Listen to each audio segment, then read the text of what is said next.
yang diikuti oleh para guru, ini berapa lama lagi harus ikut lagi? Oke.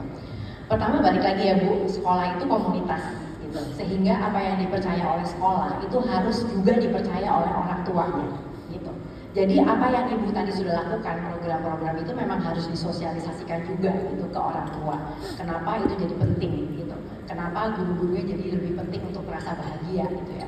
Walaupun sebenarnya kebahagiaan guru itu tidak berarti mengubah desain dari learningnya sendiri, harusnya itu gitu. Nah, saya sih selalu bilang, jadi ibu harus punya ini kayak semacam program-program yang lebih sering ngobrol sama orang tua Bu gitu.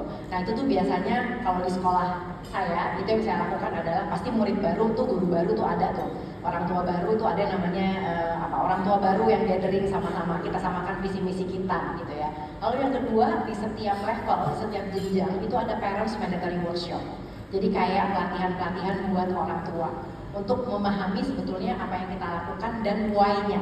Nah kalau buat orang tua tuh kadang-kadang nggak cuma cukup why Bu, tapi ngelihat bahwa di ujung dampaknya buat anak-anak tuh apa. Mungkin itu yang harus lebih digarisbawahi gitu.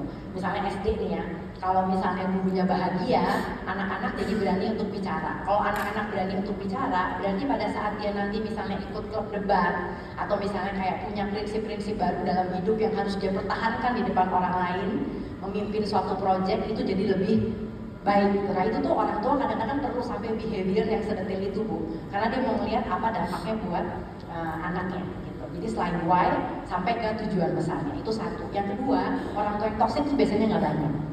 Saya bilang sama guru-guru, makin susah orang tuanya makin deketin itu orang tua gitu.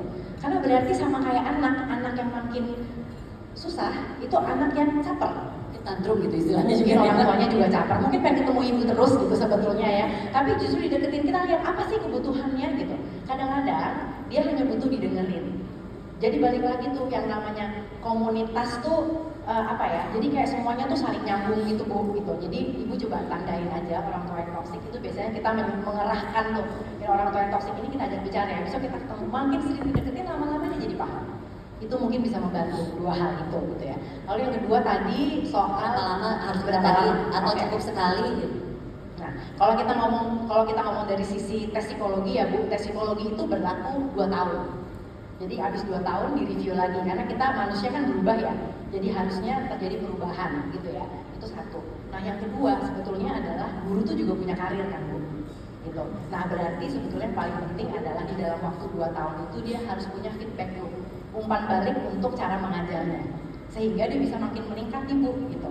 Karirnya. Jadi ada 2 kepentingan. Tiap 2 tahun kalau mau dicek nggak apa-apa, tapi kalau cuma dicek aja tanpa kita kasih umpan balik yang rutin juga gitu, itu buat dia, buat guru tuh nggak ada apa ya, nggak ada dampaknya, karena guru kan belajar terus gitu Bu. Jadi memang dia harus belajar terus. Kalau ibu psikotes guru mahal juga gitu ya sebenarnya ya kan Bu, anggarannya susah gitu. Tapi kalau feedback loopnya berjalan sama kayak performance appraisal lah kalau di sekolah apa di perusahaan, itu yang penting guru dapat feedback, dia tahu harus menggunakan apa, ibu cek lagi nih 3 bulan berikutnya ada perubahan nggak di bagian itu.